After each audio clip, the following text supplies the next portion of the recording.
Hey everyone, today I'm going to be doing a video showing you how to install one of these Arisaka inline scout mounts. As you guys have seen, I have one of these installed on my 300 blackout upper, which has a M-lock rail. However, I just picked up this 11.5 inch upper from BCM in 556, and I really liked the way that these mounted, so I went ahead and bought another one. I just also want to point out, full disclosure, I did pay for both of them, so there's nothing nefarious there. And then I have the Streamlight ProTac rail light, just like on my 300 blackout, which I also really like. So I bought another one of these to mount to this as well. So what I'm going to do in this video is show you how to correctly mount these to your rails, or maybe not correctly, but how I do it at least. So the first thing you have to do when you are going to install one of these is decide where you're going to mount it. You obviously have a lot of options with a rail like this one, just FYI, given that this is from BCM, this is a KMR Alpha rail.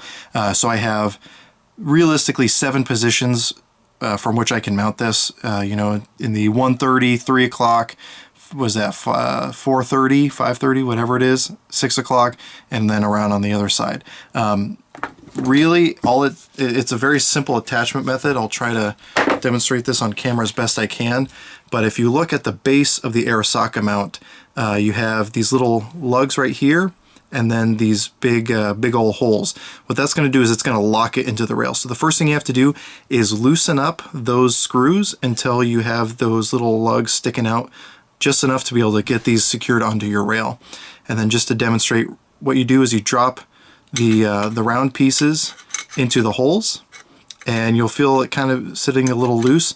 Just push down and push forward, and you'll feel those larger holes locking into the rail. At that point, you can tighten these down, and then you're good to go. However, before that, obviously, you have to mount your actual light. So let's go ahead and do that first. So the way the Streamlight comes is it has this rail section already attached to it. So I'm going to have to remove this, and then from there we'll be able to actually install this. So I'm going to go ahead and remove this base plate, and then we'll pick up from there. Okay, so with those screws removed, one interesting note is one of them was actually stripped out, which was kind of surprising and frankly kind of disappointing. So just by loosening up this rail, now I have the housing all loose, and I can now attach it to this Arisaka mount. So what I'm going to do is I'm going to remove these screws that came with it to actually attach the scout light. And then, as you can see here, you have 3 different slots where you can mount the light if you need to have it centered, or if you need to have it offset just a little bit to get around iron sights or anything like that. So what I'm going to do is I'm actually going to mount it slightly off, again, just to be able to give it as much standoff from my iron sights as possible, just so there's no interference once I actually have it mounted. I find the easiest way to actually get these started is to have the fastener on a Allen key. That way it kind of holds it in place for you. And I'm just gonna get these started.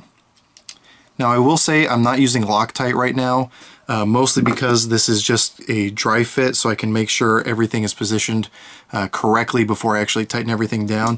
But once I have everything exactly how I want it, I'm going to repeat this process and actually put a little dab of blue Loctite on everything, just to make sure everything stays nice and secure.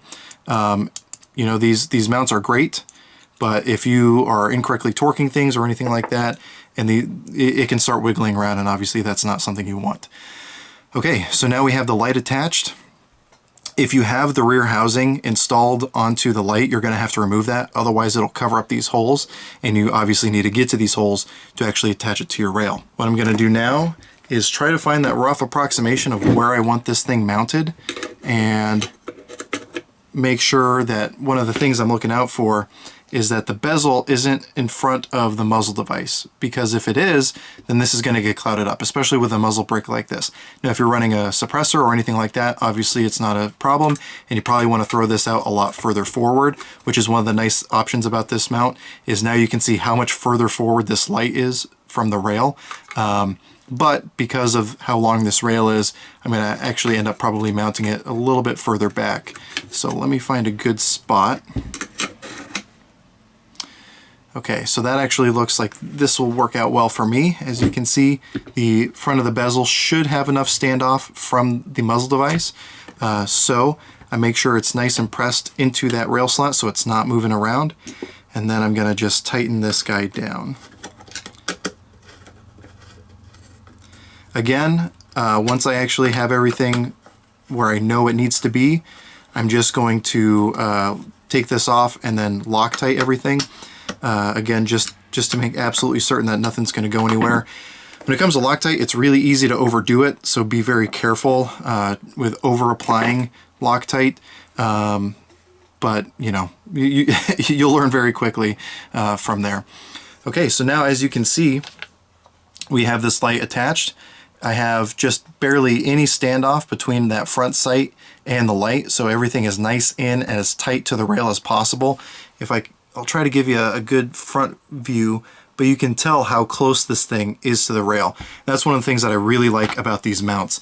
Obviously, if you're using the mount that's included with the Streamlight ProTac rail lights, having this big thing on the bottom is great that it comes with it, but it gives you a much heavier standoff from the rail, especially when you have something like Keymod or M-Lock, where then you have to now add another rail section on top of that, and then add this on top of that. So you're just increasing that distance from the rail, and I like having everything as tight to the rail as I possibly can, especially on these slimline rails like the KMR rail from BCM or the Midwest Industry rails, which I also really like.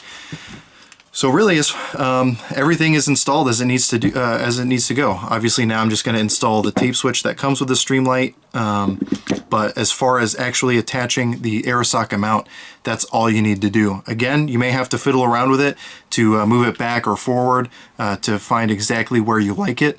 But really, it couldn't be much easier than that. And everything is nice, close, tight to the rail. And again, especially if you have, say, like a 16-inch barrel with a 13-inch rail or an 11-inch rail, being able to put those sections way further forward to throw that light forward as much as possible is really where these things are going to shine. So if you have any questions, comments, or concerns, go ahead and throw those in the comment section below. I'll put a link to where you can find these online. They have a whole huge lineup of different products for light mounting and other types of mounts, so definitely check them out. You know, every product I've had from them has been excellent quality. And in my opinion, they're not overly priced for what kind of quality you're getting. So again, definitely check them out. And as always, I hope you're able to get something out of this video, and I really appreciate you watching.